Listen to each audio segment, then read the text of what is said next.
Good evening, everybody. Just want to welcome people to the Deer Creek community meeting tonight. Just going to pause for a minute or two and just let other people join this evening. Daisy, if you want to go ahead and unmute and share the information about translation, that would be great. Hola, si prefieren que la presentación sea traducida, por favor opriman el botón que dice interpretación al fondo de su pantalla.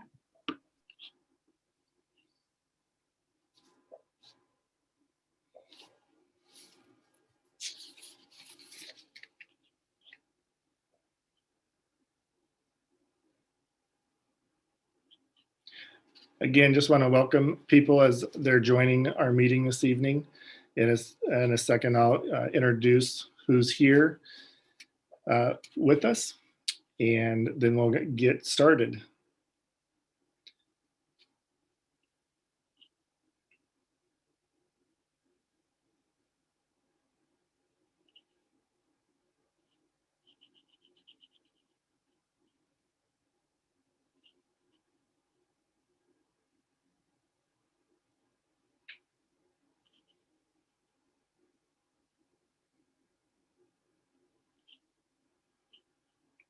All right, here we go. Good evening. My name is Jarvis Gomez. I'm the principal at Deer Creek Elementary, and we are so glad that you are here this evening. The goal of tonight is just to talk about elementary reopening. Before I get going to do some housekeeping things, Daisy, do you want to go ahead and share about interpretation again, please? Hola, si prefieren que la presentación sea interpretada, por favor opriman el botón que dice interpretación al fondo de su pantalla. Also, you'll notice on your screen there's a place for a chat and a Q&A. We ask that you use the Q&A section if you have questions this evening. I have a panel of people that are behind the scenes that are going to try and answer as many questions as possible as we go. One thing about questions, do know that there's going to be quite a bit of information tonight, and your question may be answered later on in the presentation, even though you're burning to ask it, so be a little patient. The people that are with me tonight are Cleanne Brewer. She's the principal at Durham Elementary. She's here to make sure I stay on track. Denise Holquist, the head secretary at Deer Creek, is here. Christy Korsness, our bookkeeper, is here as well. Alma Rawls, our attendance secretary. Diane Wilson, our counselor. Dinah Christofferson, our literacy specialist. Daisy Ruiz, who you just got to see for a second, our family partnership advocate, and Joe Rupert, our custodian. So we have a wide panel of people that are back here to try to help answer your questions. Thor, you can go to the next slide, please.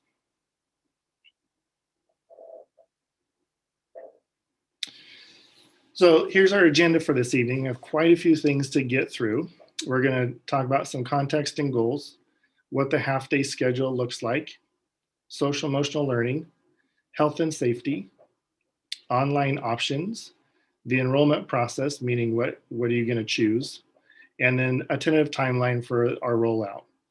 Before I get going, I just want to say thank you to our parents and our community for just being resilient. This school year has been so difficult for all of us, not doing normal school and having our kids here at Deer Creek.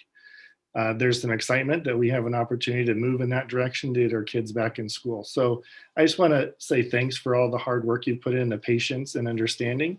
And also know that as we move forward, it's going to be challenging also because we're starting a whole new process, right? We started online in the fall, and now we're moving into bringing kids back to school. So that change is going to bring some challenges as well. Next slide, please. This is just an informational slide about some key dates that have happened over the course of the school year for us to understand what have happened to bring us to this point. In August, before school started, we got some mandatory metrics that placed us all classes on an online system, which you're familiar with because all of our students are there right now. Then on October 30th, metrics were updated. They became a little more flexible in October. However, the case count was rising, and so we had to stay online. And then in December 23rd, the metric shifted again from mandatory to advisory. Just want to be clear on that. Even though they became advisory to our school district and our superintendent, what that really means is we still have to abide by those metrics, because if we don't, it could cause us some problems in the long run. So basically, we're going to use those in our district to guide our decisions. And I'll talk a little bit more about what those metrics are later. And then in January 19th, we did get some new metrics. And I'll show what those new metrics are and where we are in Washington County. Next slide, please. So just the context of what we're doing. We are going to make sure that we provide an equity and safe plan for our students and our staff. And so that's what we're trying to do as we move forward. We have a commitment to continue a hybrid model and an online option for our families. That was stated in the fall, and we are committed to continue to offer those two options. Hybrid recommends that when there are fewer than 350 cases per 100,000 residents, we can do hybrid in its school. And again, I'll share more about that in a little bit. Currently, Washington County has 333 cases per 100,000. So we meet that metric. So we can start the process of bringing kids back to school. Next slide, please.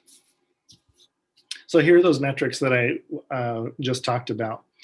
The one I want you to pay most attention to is in the orange column at the very top. So it says elementary on-site and hybrid transition. The previous slide said 333 cases. Notice that we are right in the middle there. So that tells us that we can bring students back in a hybrid situation to our schools. Also notice that if it potentially goes over 350, then distance learning will have to be put back in place. There's a caveat to that, and I don't want to confuse people, but if it is 350 and we already have students back at school, they can stay in school. We just cannot add any more students. So for example, if our kindergarten and first grade students are at school and we go over 350, our second and third grade students will have to be put on pause before they re-enter. Next slide, please. So the goals for tonight, the goals of coming back to into hybrid. We want to develop a peer and adult connection. We know that our students are missing that connection with their teachers, and so we want to develop that connection again. We need to relearn and in-person school routines. So when we come back in hybrid, kids are going to have to learn how to walk in the hall, how to go to the restroom, for example. Those are things that we want to do. And we also know we need to increase engagement. We know that some students are not engaging 100%, and we think if they're in person, even for part of the day, that can increase academic achievement. Next slide, please. So why the half day? We know that it provides consistency for students. In a half-day model, students will be here, and I'll talk a little bit about this in a minute, but it will be for 4 days out of the week, and it will be every day. And so that way, there's consistency for our students to see their teacher on a regular basis. It also provides frequent peer interaction. So they will see their peers every day. When I say every day, I mean Monday, Tuesday, Thursday, and Friday. And then we want to support learning new health and safety routines. So we do have to teach our students how to make sure that they're wearing their mask, that they socially distance by 6 feet apart, and so forth, washing hands, etc. And then know that there's a similar pace to a 100% online schedule, so that the students that continue to stay online and the ones that are in hybrid will be at a similar pace. Next slide, please. So here's the half-day schedule. The times that you will see in front of you are the times for instruction. Later on, when I show the full schedule, you'll see when students will arrive and depart school. So the morning instructional time is from 8:25 to 10:55. Then you'll notice there's a break in there. That's a transition to clean rooms and so forth. And then the afternoon instructional time is 12:25 to 2:55. And then know when we're back K-5, all classes are on the exact same schedule. Next slide, please. So as I mentioned earlier, the half-day schedule is that students will come to school either in the morning or in the afternoon on Monday, Tuesday, Thursday, and Friday. Wednesdays will remain exactly how they are right now. So students will have an 8:30 online meeting, and then the rest of the day is independent work. So Wednesdays will not change whether you choose to go to hybrid or continue to stay online. Next slide. Teachers will teach an AM group, and then they will teach a PM group. Their classes will not be live streamed. What that means is this: if the teacher's teaching in the morning, the PM students will not be watching that class. They'll be doing independent work before they come to school, and vice versa. In the morning, students will do independent work in the morning and then come to school in the afternoon. And that's what that second bullet shares, is that when they are at home, they're doing independent work, whether that's online or paper pencil. We will also be offering most likely some interventions if your student is in ELD, special ed, is in reading lab or so forth. Those interventions could happen during that independent time. Those schedules are still being finalized, but that is a possibility. Also in that afternoon independent time is a time where you could do PE or music. Next slide. We will be offering in the half-day schedule recess. Students will have a form of recess. That could be outside, that could be in the classroom, but the idea is to get students moving and not just sitting in their desk the whole time they're here. We will provide some recess time. Note that supplies cannot be shared. I know that for our parents that have been at Deer Creek for a while, they share supplies when their students have come to school, but now we cannot. Each student will have their own supplies at home and at school. We are going to ask students as well that they will be taking their iPads to and from school every day. That way they continue to do their work during some independent time. Transportation, we will be providing transportation for AM and PM to come to school and to go home. So transportation is taken care of if you need to ride the bus. Next slide, please. So here's how the cohorting is going to start. This is where we need to start from. The morning session will be last names A through L. The PM session will be last names M through Z. Just know that there can be some modifications to that. The reason is we need to make sure that the AM and PM sessions are balanced for the teacher. So for example, I can't have a class of 10 students and then another class of 20 students because that's how the alphabet worked out. I may have to move a couple students to the AM to make sure that those classes are balanced. Also know, just like we said earlier, if you are a family that has students with different last names, families will be placed in the exact same morning or afternoon, even if their last names don't match. We will make sure they're in the same AM or PM. Meals, if you need breakfast or lunch, the district will provide breakfast or lunch, whoever needs it. We will not be eating at school. Okay? The idea is students will grab breakfast and lunch as they leave their instructional time to take home for the next day. Okay? Next slide, please. So here is the schedule in more detail. And I'm just going to look at the cohort A, that first column there, and you can flip that for cohort B. So students will arrive between 8:10 and 8:25. They will go directly to class at that time. At 8:25, we will start a morning meeting, very similar to what we do now. Then after the class meeting, we have a time for reading instruction. After reading, we provide a 10 to 15 minute time for recess. And then they do math at 10:10. And at 10:55, they head home. I do want to go back to the recess time. We know that in the past, for example, all of second grade will go out to recess at the same time. Students will not be interacting with other classes. They will be staying with their class at recess and separated from the other classes. We have to do that from state guidelines.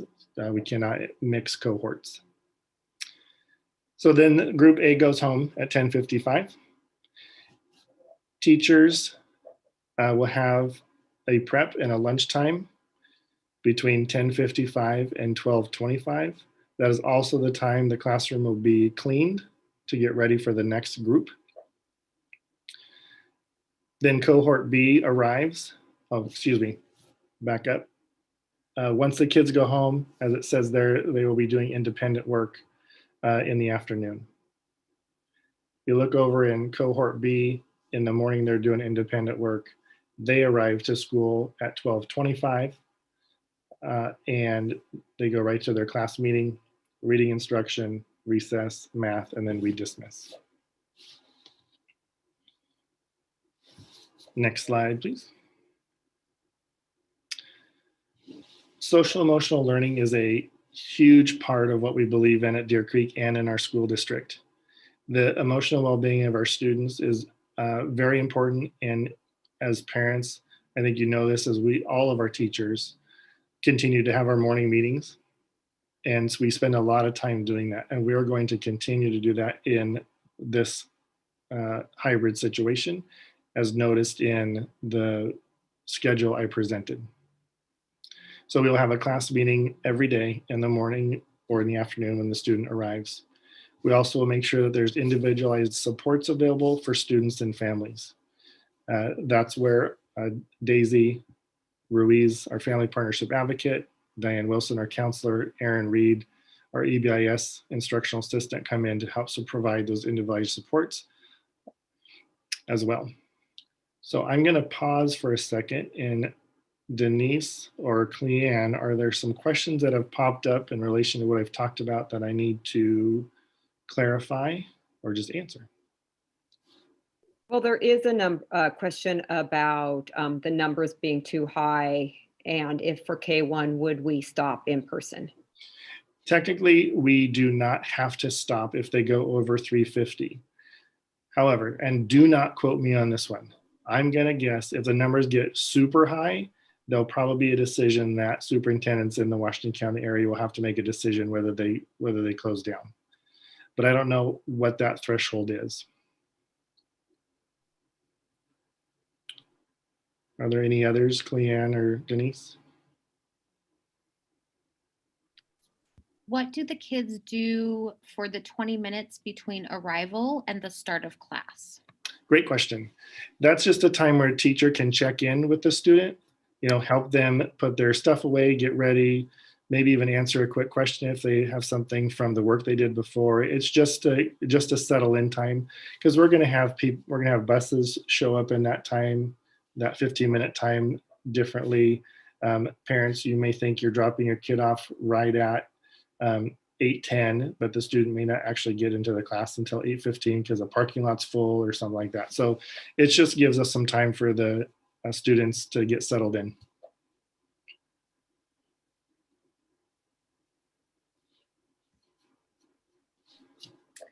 Will students have the same teacher they have today?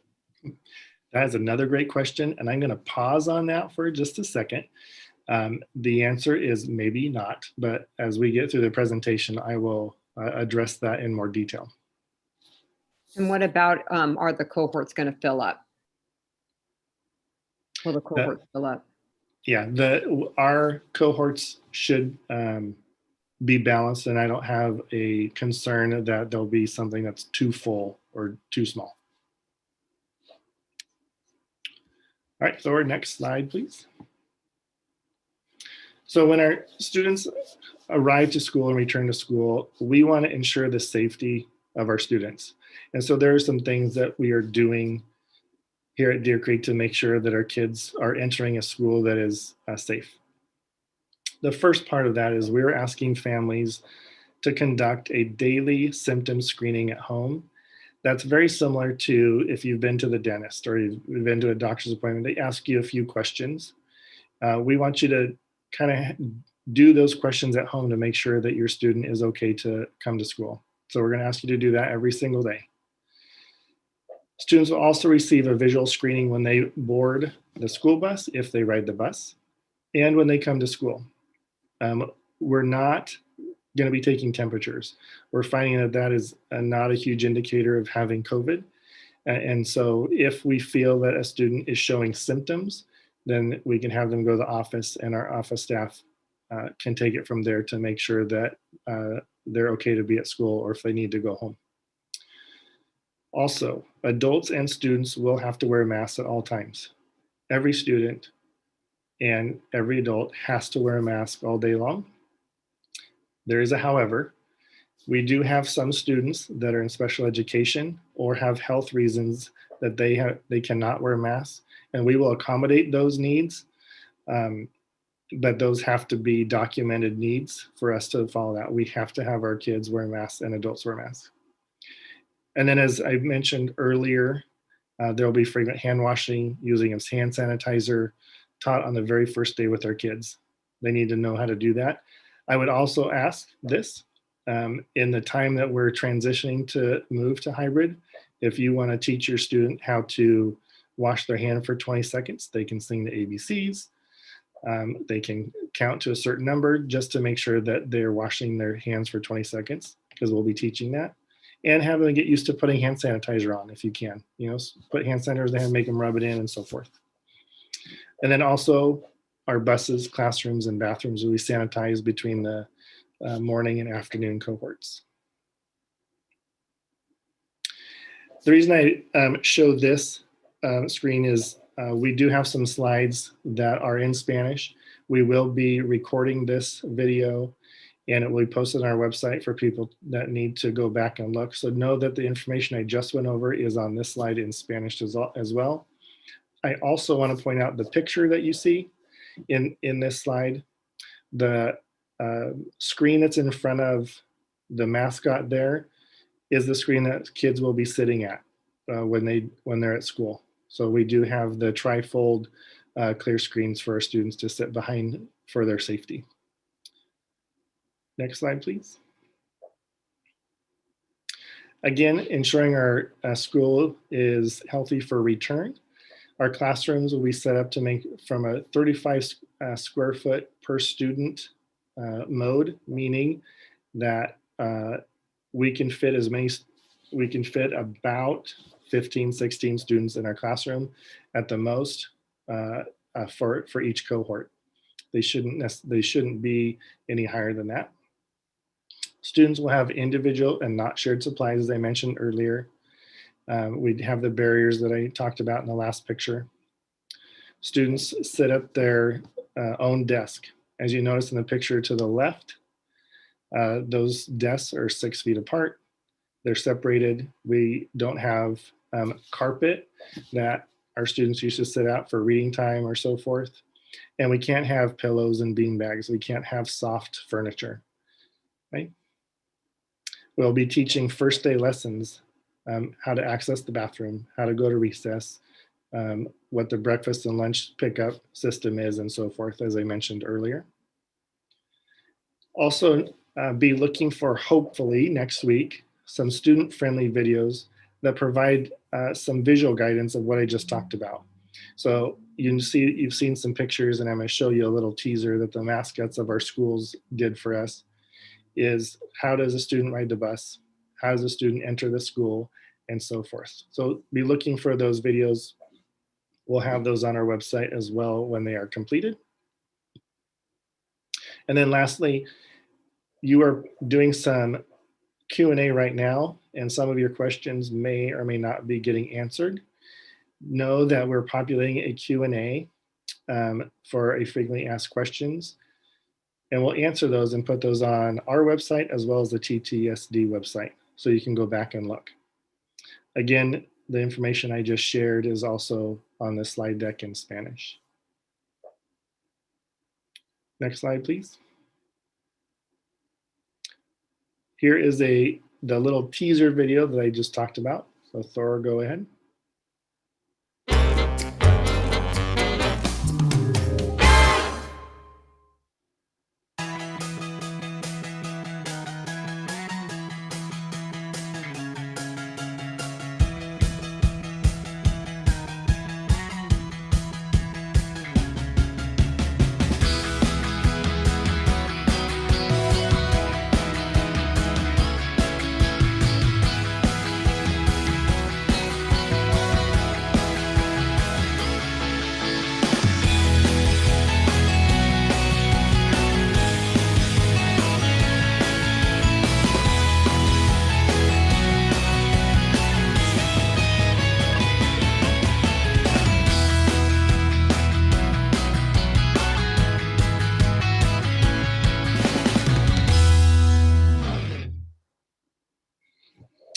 Thank you. One thing I have to say about the videos that you'll see is I have to brag a little bit, is that they did all the filming at Deer Creek. So everything you see on the video will be very familiar to you, which is kind of fun. The next two slides talk about quarantining. And I'm going to do my best to try to make this make sense, because I personally had a hard time understanding it to begin with. So if a student is confirmed to have COVID-19, that would be student A, and they come in contact with student B, and then that student B would have to quarantine. But if student B goes and is in contact with another student C does not have to quarantine because they did not come in direct contact with student A. Okay. Next slide. This is another way of looking at the same situation.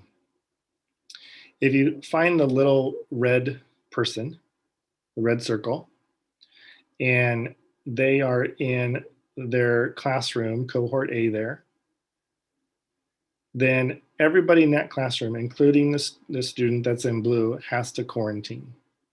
Okay. Then let's say the student in blue goes onto their school bus. Okay. And you notice that they come in contact with the student that is in green. Okay. The student in green does not have to quarantine because they ride the same school bus. Student blue is quarantining, but no one else does. Okay, that's just another way of looking at it. You have to have direct contact with somebody to have to quarantine. Next slide. So our 100% online option, just know, as I mentioned before, it's not going away. There's a commitment for the remainder of the school year, just like hybrid. So we will have our 100% online classes. If you choose to continue with it, you're more than welcome to. There was a question earlier posed about, do I get to keep my same teacher? And here's where I will address that. Classes may include teachers and peers from other schools. Meaning when you choose, whether it's online or hybrid, that is going to shuffle our number of students in each option. And therefore, they could end up with a different teacher and different students in their class. Please hear me. We are going to do everything in our power to make sure that you try to have the same teacher, but also know that will be impossible to do that for everybody. And I apologize. I know that there has been relationships built with teachers and so forth. And we know it's really, really hard. But it is difficult to meet all the guidelines and balance classes without having to do some switching. So know that that is a possibility. Next slide. So getting into enrollment and the choice that you will have to make. Just like the fall, you have already received an email from the district saying that Parent View is open to make your choice. Thank you for those people that waited a little bit to hear the presentation, have information at your fingertips before making the choice. But once we're done here, you're welcome to go into Parent View and make your choice. The deadline to make your choice is February 8th. So you'll have a whole week to think about it, ask questions, talk to your student, and so forth. If for whatever reason, tonight, you chose to do 100% online, and then next Tuesday, you rethink about it and say, I think I want to go to hybrid. You can go back and change that, but you only can do that up to February 8th. Okay? We can't make changes afterwards. And the reason there's a deadline is because we have to go to work and start balancing classes and placing students. Again, as I shared a second ago, classes and teachers may change, even for families that remain in that same strand, because we have to do some balancing. Again, I'm going to do everything I can to keep your teacher, but just know that it may not be possible. Next slide. So there's instructions. You'll log into Parent View to enroll. The link to do that is available on our website, and then you also receive the email that has that link in it as well. This is very, very, very important. Why it is highlighted. We need everybody to go in and make a choice. Even if you plan on staying with where you are right now, we still need everybody to go in and make that choice. For us to just update the information, and the second part is we have 2 additional questions that we need information about. One is transportation, and I'll get into that in a second, and the other one is your meal option. And I'll show you those choices in the next couple slides. Go ahead, Thor. So that first question that we're going to ask is, what do you choose? And so you'll choose your hybrid or online choice, and then you'll press next. And then they're going to ask you what your transportation mode is going to be, whether you're going to take the bus, daycare bus, on-site daycare, pickup, drop off, or a student walks. Okay, we need this information to help us plan our bus routes and so forth. So that's why it's super important. And then you'll press next and be asked about your meal option. No, you don't need a meal. Yes, you want breakfast and lunch, breakfast only, or just lunch only. And that just helps our kitchen staff prepare enough meals for people that need it. Next slide.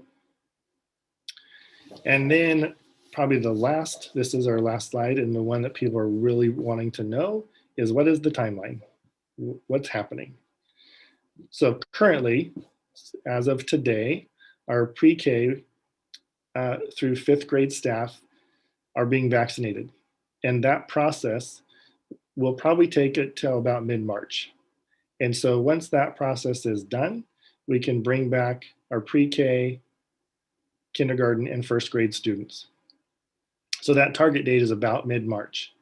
Okay, and know that it's a target date that is not set in stone, but that's our target, that's our goal. And that just means everything goes perfectly swell, whether vaccinations are going well, there's no major spikes in cases, and so forth. Then we will bring back 2nd and 3rd graders, and then 4th and 5th. The timing between there is about 2 weeks. Okay.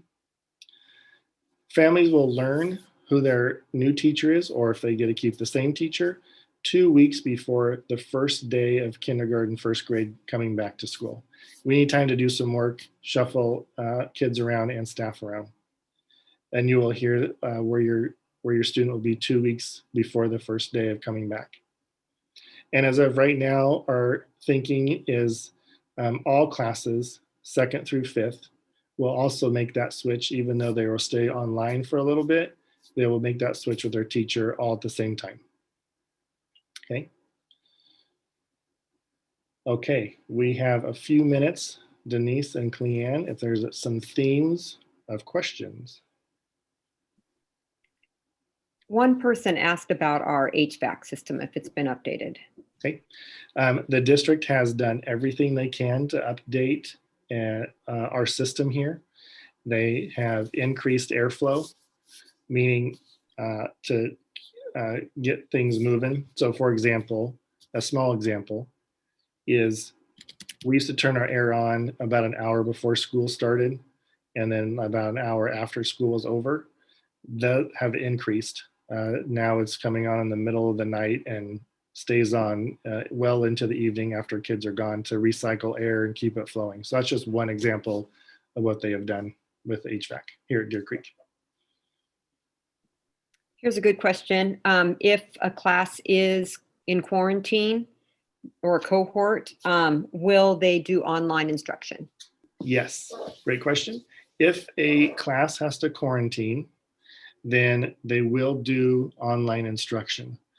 But let me try to be clear on something that's interesting. If the AM class has to quarantine because the AM had a student that was positive with COVID, if our teacher has been vaccinated, they can still provide in-person instruction for the PM group. I hope that made sense. The PM group does not have to quarantine.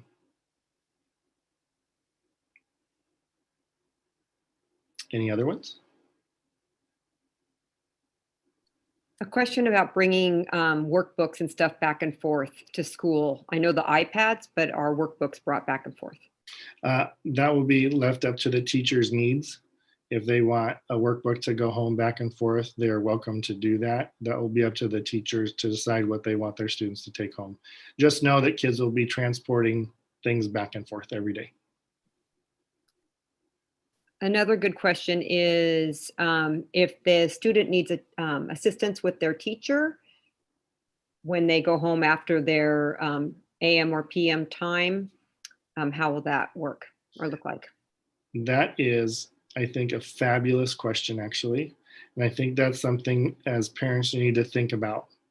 The teacher will not be holding office hours if in the hybrid models necessarily. They will be having to try their best when they're at home because they're teaching. You know, if you have an AM student and they're working on independently in the afternoon, that teacher's teaching. And so there's not necessarily time to have that check-in. So those check-ins will happen when they come back the next day. So if they're stuck, they would just have to ask the teacher the next day. But also know this, because it's half the class, the teacher is able to give a little bit more one-on-one attention with the student because only half the class is there, right? And so, for example, our kindergarten classes here at Deer Creek have 15 or 16 students in them. So when they're here at school, there's only going to be about 7 or 8 kids in the classroom, and the teacher can give quite a bit of one-on-one attention during reading and math to help them. How will bus drivers regulate safety protocols while driving? That is the same as we usually do. The bus driver will be responsible for making sure kids are safe. We will teach and reteach expectations. The number of students will be drastically smaller than normal. We can fit about 20-ish students on a school bus. It's 1 student per seat. The only time we can multiply or add students to seats is if it's a family member. So if you have siblings, they can sit in the same seat, but everybody else will have to be in their 1 seat. So we hope that the less amount of students the bus driver is able to manage.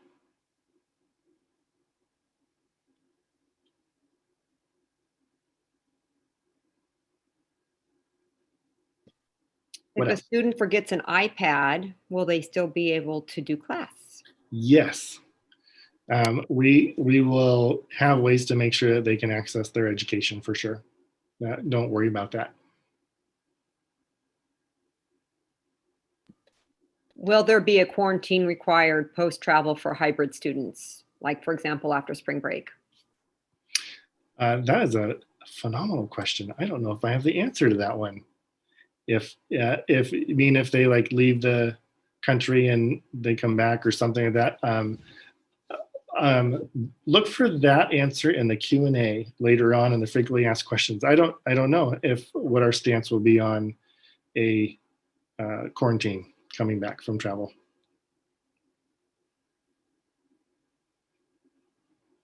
Sorry, I wish I knew the answer to that one.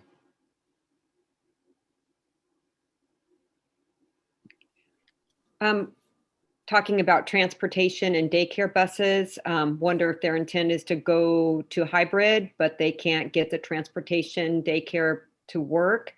Can they then, when they figure that out, go back to online? So after the 8th, when they can't figure that out till after the Yeah. 8th. I would say for anything that comes up where there is some major, and I mean major, issue about having to make a choice where something is hard for your family, please just reach out to me and we'll have the conversation about it. But know that February 8th, we're asking that you commit to that decision by February 8th, because if we have to make any changes afterwards, it kind of throws the balancing of cohorts, teachers, classes off. And so, but we know that there could be some very extenuating circumstances that might happen, and just ask that you reach out to me.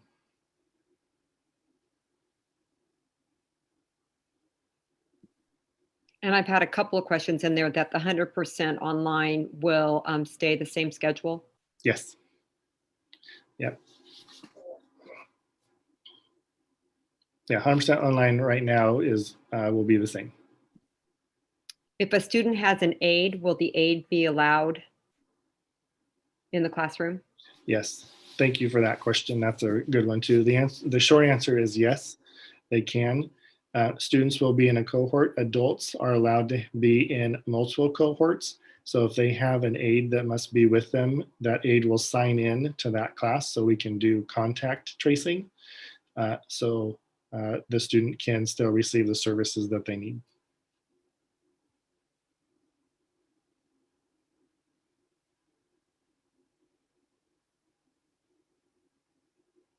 Well, one more question. Oh, okay. Will students still use Canvas in the hybrid model? Potentially. We're going to leave it up to the teacher and the grade levels to decide how they want to use Canvas in a sense. I would say that there's going to be an element of Canvas for sure all around, because if there's things that they're working on Wednesday when they're home, they might have to turn it in through Canvas. There's the element of what almost happened yesterday. For example, we had snow around here a little bit. If we have a snow day of something or if there is a class that has to quarantine, then Canvas will probably be the way of interacting and turning in work. So I would say that there's going to be an element of Canvas in the hybrid model, yes. Can I pose one more question? Okay, one more. Okay, this is it. Anyway, there was a question regarding vaccine for teachers and if they'll have both doses if they're coming back to school. Yes, we are committed to making sure that our teachers and staff have both doses before we return.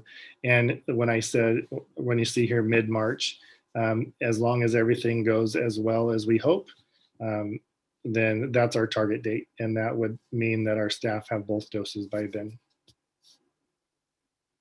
With the caveat that, as you know, in the state of Oregon, things change quite often. So, but as long as everything goes smooth sailing, we could be in good shape. So we are at our time. I want to just thank everybody so much for being here at a 4 o'clock on a Wednesday afternoon. I appreciate it. I know this is hard. I know this is difficult to make a decision, but we really want to try to find ways to get our kids back and be educated. If you have any questions about Parent View, please reach out. Again, make sure that you do Parent View and make your choice. The link has been emailed to you, and we can maybe even forward that link again so that you have it. Again, have a great night. Appreciate it. And I do miss seeing everybody in person. Good evening.